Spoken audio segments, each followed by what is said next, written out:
Você gostaria de criar sua própria história em quadrinhos? Para isso, convém estar familiarizado a algumas das principais etapas de realização de um HQ. A primeira dessas etapas seria a etapa das ideias. Você precisa saber quais são os personagens, onde se passa a história. Você pode ter como inspiração um tema, um lugar. O fato é que em algum momento você precisa reunir ideias o bastante para saber ter clareza acerca do começo, meio e fim da história.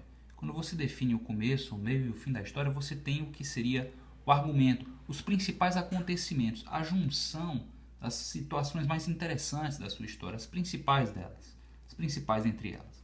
Esse é o momento em que você irá definir o roteiro. O roteiro é um documento, uma peça técnica, geralmente escrita, na qual nós definimos o que se passa em cada página, o que se passa inclusive em cada quadro da história, em cada painel.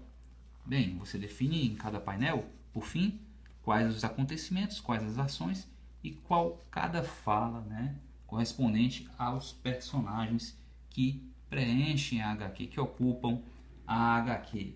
Bem, obviamente espera-se que você tenha o visual dos personagens definido previamente, tá bom? E é nesse momento que nós chegamos nos layouts. Os layouts são rascunhos, são desenhos pequenininhos, geralmente, thumbnails, na qual nós definimos as composições da página, tá certo? As composições de cada página, definimos o que se passa em cada quadro, tudo bem?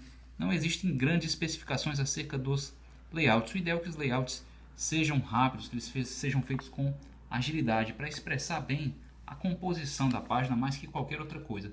Não raro, os layouts e as thumbnails, elas acompanham algumas sugestões de fala. Trata-se de um ponto de interseção entre o roteiro e o desenho. Pode-se inclusive limitar-se apenas, o roteiro pode inclusive limitar-se apenas aos layouts. Existe o formato do roteiro layoutado. O fato é que uma vez definida bem, cada passagem da história, nós podemos utilizar uma folha geralmente maior que a A4, uma folha A3, por exemplo, para definir cada painel a lápis. Normalmente nós desenhamos quadrinhos a lápis, a menos que você esteja utilizando um software para fazer todo o trabalho de desenho, todo o trabalho de arte digitalmente. Aqui nós temos aqui um gabarito, uma folha padronizada de tamanho A3, tá certo?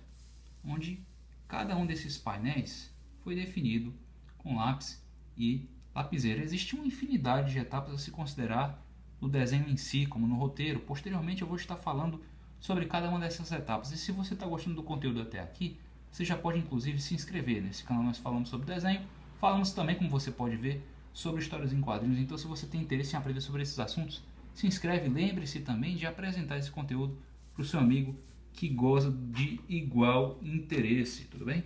Olha só onde é que eu estava. Eu estava aqui no desenho. Agora nós podemos falar sobre a etapa da arte final, que é uma etapa na qual nós definimos os contornos feitos a lápis, utilizando tinta, uma tinta escura, uma tinta como a tinta nanquim, tá certo? Caneta, pincel, a pena de molhar, tá certo? Para definir bem as sombras, as achuras, os meio tons, tá certo? E dessa maneira dá um maior volume para o desenho, uma maior tridimensionalidade, o que vai ser reforçado pela etapa da cor, tá bom, pessoal? Aqui nós temos um desenho feito com caneta e aqui nós temos a versão colorida do mesmo desenho. A maioria dos desenhos em histórias em quadrinhos vem sendo colorido digitalmente, vem sendo colorido com softwares como Photoshop ou outros similares.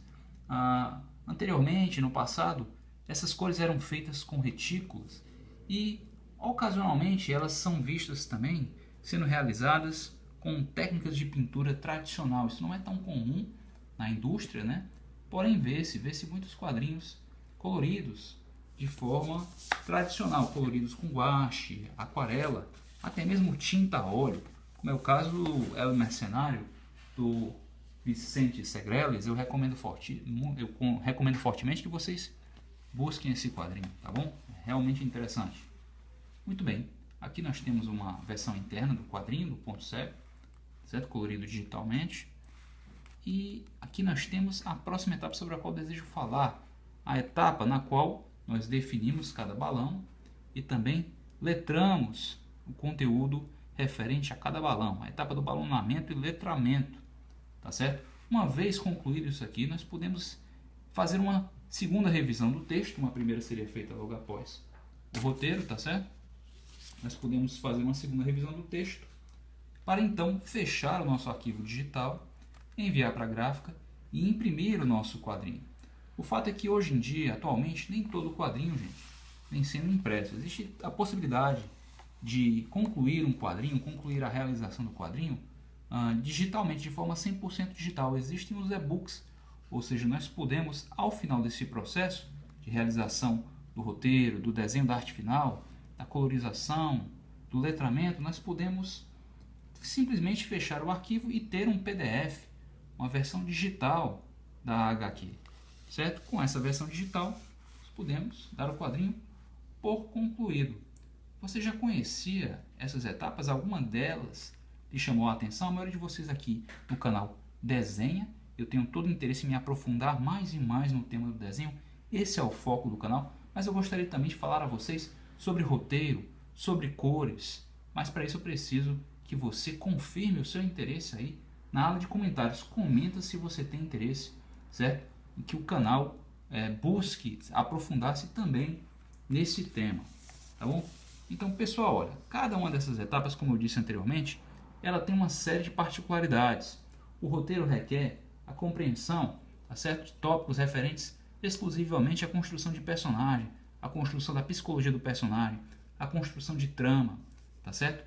A prática, a escrita da fala, tá bom? Então são muitos os tópicos que podem ser abordados. O desenho, por sua vez, envolve não só design de personagem, como é óbvio, né? Envolve a expressividade, tá certo? Envolve a angulação, né? Os enquadramentos. São apenas alguns dos muitos tópicos existentes dentro do universo dos quadrinhos que convém um vídeo, né? Que pedem um vídeo só para si, tá bom? Ou mais que isso, mais vídeos até.